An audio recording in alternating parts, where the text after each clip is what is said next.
novamente juntos para a leitura do livro No Rumo do Mundo de Regeneração, de Valdo Franco, pelo espírito de Manuel Filomeno de Miranda.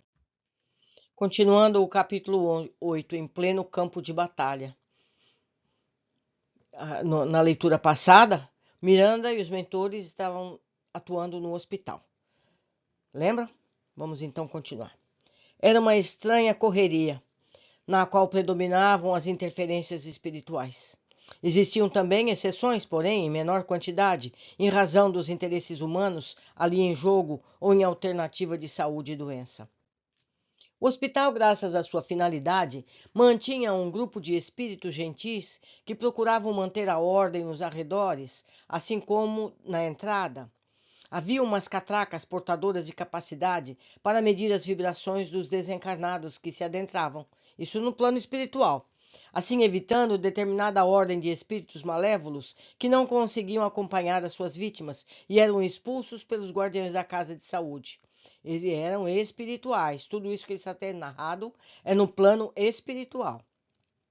De vez em quando, percebia-se notícia devastadora de que determinado paciente internado, ao realizar o exame específico, constatou a infecção. Ao choque da notícia, a esperança de alguma forma remota de que a cura já estava sendo possível. Mesmo durante o dia era possível observar o surgimento de raios luminosos que saíam da terra em direção do infinito. Eram as preces dos servidores fiéis do Evangelho, das mães abnegadas, famílias dedicadas ao bem, dos seres resignados e dos trabalhadores da linha de frente, especialmente enfermeiros, auxiliares de enfermagem, que, atentos aos cuidados que deviam manter, sempre eram surpreendidos pelo cansaço, pelo desconforto, pela angústia mental. Em momento de conversação edificante, no jardim principal do belo hospital, o venerando Eurípides, que, embora não pertencesse ao nosso grupo, visitava-nos dioturnamente, entreteceu considerações que nos surpreenderam. Referia-se o apóstolo que se cogitava entre os meios de investigação científica a possibilidade de negar-se assistência médica às pessoas idosas, assim facilitando a diminuição de habitantes do planeta, uma das teses de grupos materialistas. A humanidade, já acostumada com a eutanásia, em determinados casos com a doença do paciente, permitindo-se odiento crime, agora estendia a medida de redução de idosos. Por outro lado, os suicídios assistidos por médicos legalizados em diversos países igualmente facilitam o estudo e o interesse da morte dos idosos. A ciência médica, tentando oferecer maior conforto às idades avançadas, parece que desagrada ao grupo de assassinos legais, que veem na velhice somente decadência, e não sabedoria, nem ternura, nem afeto em conquista de valores para a própria imortalidade. Desse modo estranho e extravagante, há quem defenda a ideia de deixar morrer o paciente idoso, ante a presença de um mais jovem que necessitar da UTI, dando ao médico o divino poder de selecionar quem deve ou não viver, como tem ocorrido com governos arbitrários e ignorantes. A notícia de nossa presença espiritual, cooperando no hospital, passou ao conhecimento de outras comunidades de desencarnados, e naquela tarde fomos buscados por abnegado benfeitor para um atendimento especial. Tratava-se de um drama familiar, um grupo constituído pelos pais idosos e 2 filhos, respectivamente com 23 anos, e a filha auxiliar de enfermagem e um irmãozinho de 16 anos.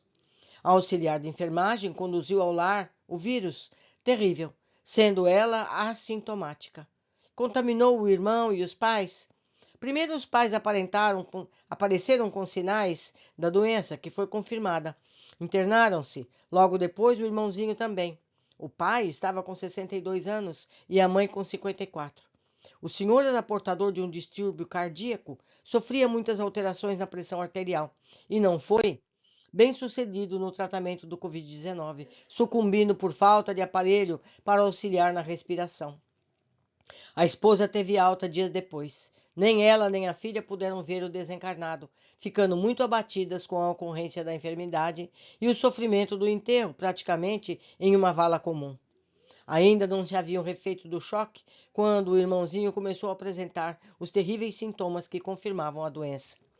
Nessa angústia e desespero, a irmãzinha fez conflito de culpa, acreditando-se haver sido a responsável pela morte do pai e agora pela possível perda do irmão jovem, que se encontrava em estado lamentável. A informação que nos deram é que estava preparando para suicidar-se e, por efeito do desespero, atraiu algumas entidades perversas que acompanhavam a história da família e desejavam auxiliá-la a realizar o autocídio. Que fique claro aqui o que estava se passando. O garoto estava saudável e passou a ter desejos de suicídio. Esse pensamento de suicídio foi que atraiu para ele as más companhias espirituais que levaram a ele a possibilidade do vírus. Então, se ele tem vontade de morrer, esses espíritos maldosos trataram de ajudá-lo nesse sentido. Coisa muito importante de se saber. Os nossos pensamentos atraem espíritos bons ou ignorantes. Cabe a cada um de nós tratar desse tema, procurando atrair apenas os bons espíritos. Continuando a leitura. Fomos em grupo de modo que pudéssemos auxiliar outros enfermos, aplicando-lhes os passos benéficos e animando-os com vibrações edificantes. Encontramos-la, a enfermeira, na unidade de terapia intensiva, que estava quase lotada com pacientes portadores de outras enfermidades, inclusive o novo coronavírus. Todos os pacientes estavam entubados, inclusive o jovenzinho. Em uma análise rápida, o Dr. Eudalbo verificou que o jovem não teria resistências nem forças imunes para vencer o vírus devorador. Encontrava-se com os pulmões dominados pela virose perversa e, apesar do aparelho, a sua era uma respiração difícil, entrecortada. Já tinha as marcas do anjo da desencarnação numa palidez impressionante, resultando do enfraquecimento das forças. A medicação aplicada em fase experimental, enquanto se discutia nas casas de leis qual a melhor aplicação para atenuar o quadro ou salvar o paciente, produzia sequelas que o organismo não resistia. A morte era iminente num quadro muito doloroso de asfixia. Então, o que ele está dizendo aqui? Que o remédio, que aparentemente ajudaria, na verdade, produzia sequelas que levavam o organismo à morte. Todos devem se lembrar dessas medicações, não é? Que em vez de salvar, piorava a situação. Continuando. A irmãzinha tentava pedir-lhe que reagisse e desejasse a cura, mas em razão de múltiplos problemas espirituais da família, o assessoramento espiritual era lamentável, em face da presença de dois espíritos que o vampirizavam com crueldade. O irmão Cláudio aplicou passes que conseguiram romper os liames perispirituais, afastando ambos os exploradores das poucas energias do rapaz. Spinelli encarregou-se de dialogar com eles, conduzindo-os a uma sala próxima, acompanhado pela nossa Amália, cuja mediunidade, bastante sensível, produziu a fixação de ambos ao seu perispírito. Outros pacientes também estavam em situação semelhante, vitimados por acompanhamentos perniciosos, e uma sala transpirava energias mefíticas exteriorizadas por pacientes, alguns médicos e auxiliares de enfermagem, desacostumados às fixações espirituais mais elevadas. Alguns demonstravam cansaço e temor, cuidando-se mais em detrimento daqueles que os necessitavam. Após haver fixado os sofredores vampiros de formas repugnantes nos fluidos de nossa médium, o jovenzinho começou a agitar-se angustiosamente. Nesse momento, alteando a voz, Spinelli pôs-se a orar profundamente comovido. Houve uma parada cardiorrespiratória e os desencarnados detiveram-se, enquanto o corpo médico e auxiliar continuou as atividades, sem dar-se conta do que ocorria fora de sua esfera ambiental, agora com uma desconhecida energia que os envolveu. As palavras de súplica do mentor, do divino médico das almas, ressoavam canoras e vibrantes, e percebemos uma aragem benéfica que limpava as construções tóxicas e alcançava os desencarnados, alguns tomados de emoção até as lágrimas. Logo mais, respirava-se um ar saudável. Alguns amigos espirituais surgiram e de imediato começaram a auxiliar todos os pacientes com bioenergia especial, saturada de plâncton e clorofila, carreados por uma brisa muito suave, trazendo-os do mar, das árvores velhas do jardim. Miríades de pontos luminosos, pequeníssimos, entravam pelas janelas e portas, dando-me conta que o hospital estava sendo beneficiado pela excelsa misericórdia do sublime terapeuta. O ambiente fez-se menos desagradável. Neste momento, o abençoado mentor que nos foi buscar começou a deslindar o espírito do seu jovem e sofrido corpo. Era mais uma vitória do vírus na sua missão de redimir a humanidade dos seus graves delitos morais. A irmãzinha não pôde extravasar o que estava represado no íntimo, porque o corpo foi de imediato retirado e colocado em um envoltório plástico e transferido para o necrópole, a fim de ser logo sepultado. Coube-me a tarefa de acercar-me dela, acariciando a área cardíaca, falar ao seu ser muito sofrido.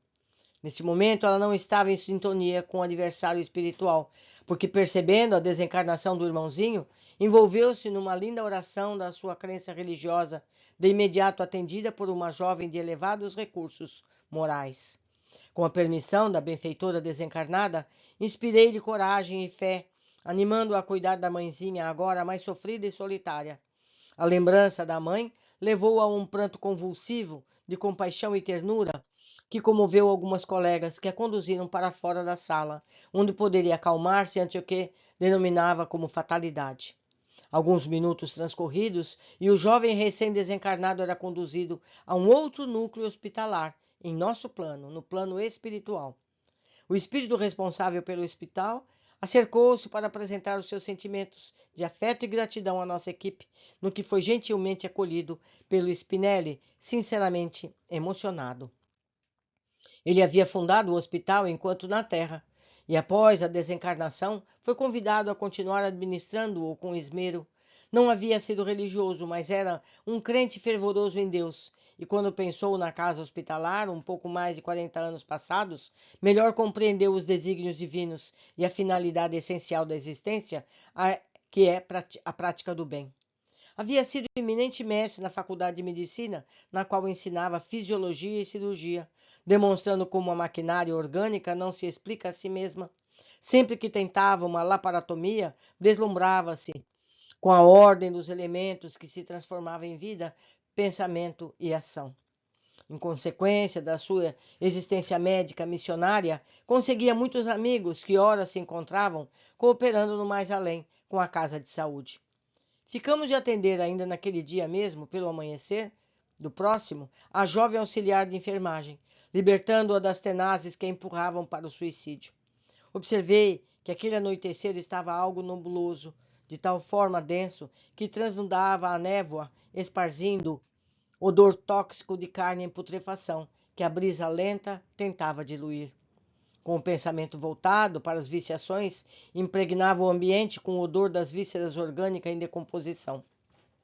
Os amigos do nosso grupo experimentavam emoções variadas em decorrência dos trabalhos que cada um de nós se vinculava. Chegando ao nosso reduto, passamos a fluir as ondas balsâmicas do amor, da caridade, das mensagens, como de uma aragem de luar formoso, conduzisse o doce perfume de rosas, desabrochando ao amanhecer. Meus amigos, esse tempo do Covid foi muito duro, foi muito difícil, mas nada é acaso. Tudo é instrumento de evolução para todos nós. Muitas pessoas quitaram suas contas do passado, outras tantas tiveram lições onde aprenderam o valor da fraternidade, o valor do contato humano entre seus familiares. Então, seja como for, trouxe melhoria para a humanidade. É duro, é doloroso, sim, mas sempre é uma ferramenta de evolução humana trazida pela espiritualidade maior. Por hoje ficamos por aqui, aguardo vocês no nosso capítulo seguinte. Abraços!